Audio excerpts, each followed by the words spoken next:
In 1984, a young couple got lost searching for a campsite in Virginia's Blue Ridge Parkway. They decided to spend the night sleeping in their car. They were awakened by a white male in his mid-30s at 3 a.m. Step out of the vehicle.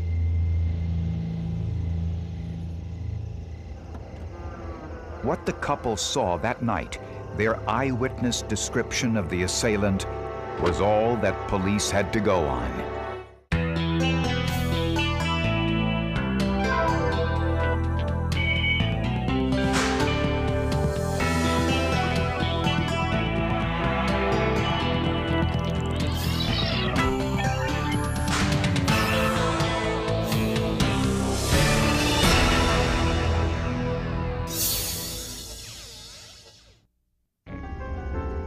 When the 19-year-old woman and her 22-year-old fiancé were rousted from sleep, they assumed the man was a policeman.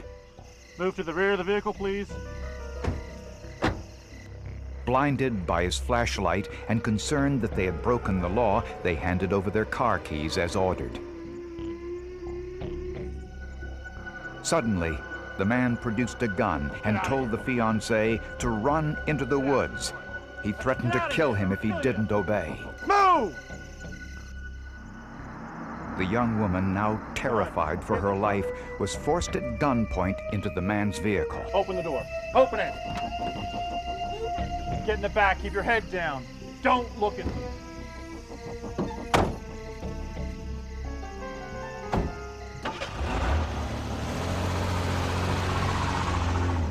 He drove her to a secluded campsite about a half-hour away. That's far enough. On your knees.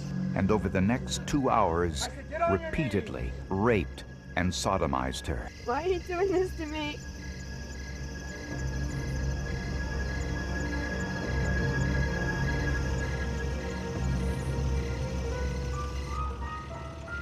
Although the assailant had threatened to kill her, he left her on a deserted stretch of road and told her how to get back to her car. She was traumatized, but alive.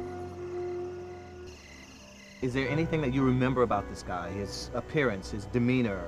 The victim said that the rapist wore camouflage pants, had a large cross around his neck, and during the assault, chain smoked, drank whiskey, and babbled incessantly about a Lieutenant Kolecki and their experiences together in Vietnam. Kolecki, he that wore hell for all of us. The victim and her fiancé helped a police sketch artist prepare this composite drawing of the assailant. Police all across Virginia searched for a man who fit the description. But the search turned up nothing, and police feared that the Blue Ridge rapist would never be identified. 4 months passed, and in nearby Roanoke, Virginia, there was another sexual assault. The victim said her attacker looked a lot like one of her neighbors, Edward Honaker. Honaker had an alibi for the rape in Roanoke and was quickly eliminated as a suspect. But investigators noticed a striking resemblance between Edward Honaker and the composite drawing of the Blue Ridge rapist. Honaker owned an automobile similar to the one driven by the Blue Ridge rapist. It had no back seat and had rust damage on the body, consistent with the description given by the victim. The car he was driving, one of those big Broncos, was identified by the victim as a car driven by the rapist. It had a mustache, so did the rapist. He was about the same size, height, weight as the rapist. The case seemed to point directly at him. Police prepared a photographic lineup of 6 individuals to show the victim and her fiancé. They both identified Edward Honaker as the rapist. Camouflage. The rape victim and her fiancé both identified Edward Honaker as the rapist from the photographic lineup. Honaker was a 34-year-old welder with a dishonorable discharge from the military and a past history of burglary. He had recently been hospitalized for depression because his wife had left him taking their 3 children. When Honaker was questioned about the rape in the Blue Ridge Parkway 4 months earlier, he didn't immediately offer an alibi. Later, he said he was asleep in his mother's home in Montvale, 78 miles away. Honaker owned an automobile similar to the assailants, and from his home, police recovered clothes and jewelry similar to those worn by the Blue Ridge rapist on the night of the attack. She described the assailant as having worn fatigues. Fatigues were recovered at his home. She described him as having a cross about his neck. A cross was recovered. She also said that he had told her when this assault was over that he was going back to the Roanoke area, and Honaker was living in and about the Roanoke area. The final step was to compare the hair found on the victim's shorts with Edward Honaker's hair. The expert there stated that they were very likely a match, and that was very strong evidence against him as well. Last thing I told my mother was, don't worry about it, I'll probably be home tomorrow evening or the next day. I thought I would go to a lineup or something, and the lady, the victim, would say, no, this isn't the guy. But something else happened when Edward Honaker faced his accuser for the first time in court. He was identified in a crowded courtroom, the preliminary hearing, by the fiancée and the victim. They both identified him in the courtroom. Picked him out, not standing in an orange suit up front, but mixed in among the rest of the spectators in the courtroom.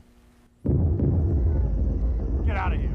Honaker's defense lawyer noted that Honaker was right-handed, and the assailant held the gun in his left hand. The assailant ranted about his experiences in Vietnam, but Honaker was never in Vietnam. The defense also presented evidence that Honaker had a vasectomy, which meant he could not have produced the sperm found on the vaginal swab. But the prosecution said the victim and her fiancé had consensual sex a few days before the rape. The sperm could have belonged to the fiancé. For the jury, it was an easy decision. The most damaging piece of evidence came when the victim took the stand. Henry Connor was the jury foreman. She looked right at the defendant, looked him in the eye, so to speak, and said, that is the man who raped me. And we had no reason to doubt her because she was very, very sure. I had a lot of animosity toward her and her boyfriend. I couldn't understand why they had done this to me, why they had chosen me for this. And I don't know, I had a lot of hatred for both of them. Edward Honaker was found guilty of rape, sodomy, and aggravated sexual battery and was sentenced to 3 life terms plus 34 years. The judge stated that Honaker's hair found on the victim had sealed his fate. While Honaker was in prison, he continued to proclaim his innocence. Months went by, then years. Over time, Honaker's attention turned from proving his innocence to simple survival. You can't show fear in prison. If you do, you'll be preyed upon. There are some of the world's best predators locked up in a prison cell, and they will take advantage of you. They will spot it, I think someone said once, quicker than a lion can spot a limp. Over the next 5 years, Honaker sent letters to journalists, lawyers, and criminal advocates all across the country, pleading his case to anyone who would listen. No one responded. Honaker never gave up hope, but was out of ideas, until one day, on television, he watched the trial of Timothy Spencer, the so-called South Side Strangler. I had watched that trial, and I told a friend of mine at the prison, Floyd, I said, Floyd, this is my salvation. This is the answer that God has given me, through all of my prayers is this DNA. But Honaker wasn't sure if the vaginal swab from his rape case had been preserved, and if it had, could it still be tested after all those years? 5 years after Edward Honaker was convicted of a rape he said he didn't commit, one of his letters made its way to Kate Germond of Centurion Ministries, an organization that works on behalf of the wrongfully convicted.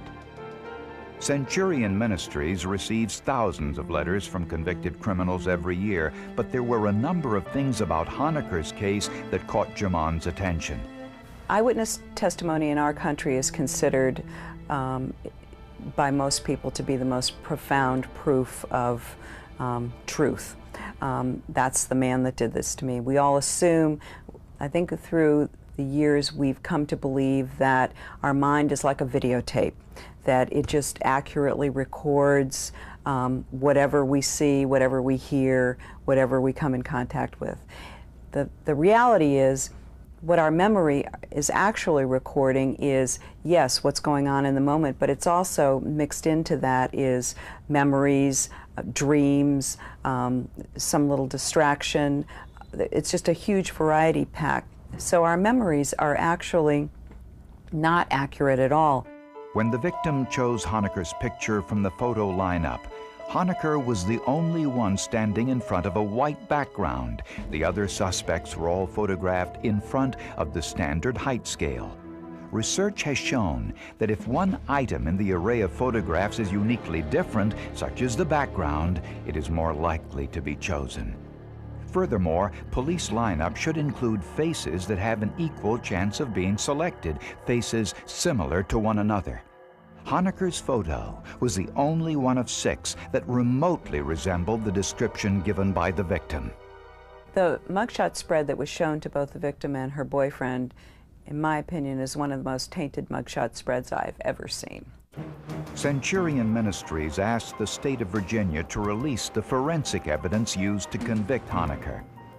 And they asked hair expert Dr. Peter DeForest to analyze the hair found on the victim's shorts, which the state of Virginia said matched Edward Honaker's hair.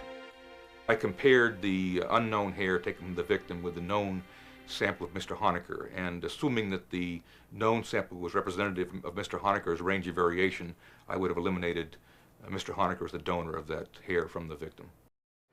And forensic scientists agree. There is no such thing as a hair match. You cannot match hair. There is no such thing as a hair match. The most that you can ever say about hair testimony, hair evidence, is that it is similar or dissimilar, that is consistent or not consistent. That's it. And their investigation uncovered something else. We also learned that the victim had been to a hypnotist to have her memory hypnotically refreshed. The hypnotist notes in a letter to the prosecutor that the victim was brought to him because she could not recall the face of her assailant. Hypnotically enhanced recollections are inadmissible as evidence in most states, including Virginia. The victim's identification of Honaker should not have been presented to the jury. But when the victim pointed to Ed Honaker in the courtroom, it practically ensured his conviction. The victim was very, very convincing and very, very credible. And I think she, beyond all shadow of a doubt, made the difference in the jury's, I know in my own case. And I don't think there was ever any real doubt in the minds of the jurors about the guilt of Mr. Honaker at that time. Barry Scheck was convinced that DNA testing would prove Honaker's claims of innocence. But prosecutors and Honaker's new defense team were in for another surprise. When the victim changed her story once again. By By the time Centurion Ministries completed their investigation of Edward Honaker's case, he had spent almost 9 years in prison for a crime he said he didn't commit. Centurion Ministries gained access to the vaginal swab taken from the victim on the night she was raped and sent it to Dr. Edward Blake at Forensic Science Associates near Oakland, California. They also sent along a sample of Edward Honaker's blood. Centurion Ministries paid for the DNA testing, which was approximately $5,000. Dr. Blake needed to identify all of the genetic markers on the swab and then determine whether Edward Honaker could have provided any of the markers present. Dr. Blake performed a DNA test called polymerase chain reaction, or PCR. It's a test used when the sample is small or has been degraded over time. PCR is ideally suited to what you might consider historical investigations. That is, investigations that are maybe more than 5 years old. Dr. Blake assumed that the cotton swab contained cells from 3 individuals: the victim, her fiancé, and the rapist. After Dr. Blake analyzed the DNA from the swab, he did not believe that Edward Honaker was the rapist. The conclusions that could be reached from the analysis of the vaginal swab alone was that the sperm could not originate from Edward Honaker. But Governor George Allen wasn't so sure. He asked the Virginia State Crime Lab to conduct their own analysis, and they found something in the tests they hadn't expected. We were not as absolute in the conclusion that Forensic Science Associates originally came to. We felt that there were some other scenarios that might possibly explain the results. The Virginia Crime Lab noticed some genetic material they could not identify or fully explain. It was a 3,4 genetic marker found in the sperm fraction of the PCR test. The mixture of all of the DNA profiles and the similarities presented by the combinations of the genetic materials meant that Honaker could not be eliminated as the contributor of the 3,4 genetic marker. Faced with competing scientific opinions, Governor Allen asked police to go back over the investigation one more time. As governor, you want to make sure that you have all the evidence and have it investigated, talk to the witness, look at the evidence, run whatever tests can be done on the evidence so that I have the full story. When investigators re-interviewed the victim and told her that DNA testing of her vaginal swab revealed some inconsistencies, she made a surprising confession. After the rape, she married her fiancé, but they had since divorced. She admitted that at the time of the rape, she was sexually involved with another man in addition to her fiancé. It raised the question about whether or not the sperm taken from the victim's vagina had any relevance to the sexual assault on her. That's how Ed Honaker gets brought back into the soup. When DNA testing is done in rape cases, all of the consensual sexual partners have to be identified. What we have to account for and understand is that in taking samples like this, one has to account for prior consensual sexual intercourse. And therefore, one has to account for the DNA types of those individuals. Sheriffs located the second boyfriend, took his DNA sample, and scientists performed a more sophisticated DNA test called a polymarker test, which types 5 genes at once instead of just 1 or 2. The polymarker DNA test showed conclusively that Edward Honaker was not the contributor of the 3,4 genetic marker. Edward Honaker was innocent. In October of 1994, Governor Allen called Honaker in prison and told him he was a free man. he said, I feel that that jury made a mistake. He said, as of this moment, you are a free man. What he said after that, I have no idea. After 10 years in prison, Edward Honaker walked out of the Nottoway Correctional Facility into the arms of his family and friends. He had missed the last 10 years of his children's lives. It was a gross miscarriage of justice. The evidence of his innocence was just overwhelming. You'd have to be a complete fool to miss it. There are many, many limitations on the testimony of eyewitnesses, particularly in situations that where there's a great deal of not only physical trauma, but emotional trauma. That's not a place for people to make careful, critical observations. I always knew deep in my heart that I would one day get out of prison a free man. Not only get out of prison, but proven that I did not commit that damn crime. I always knew that.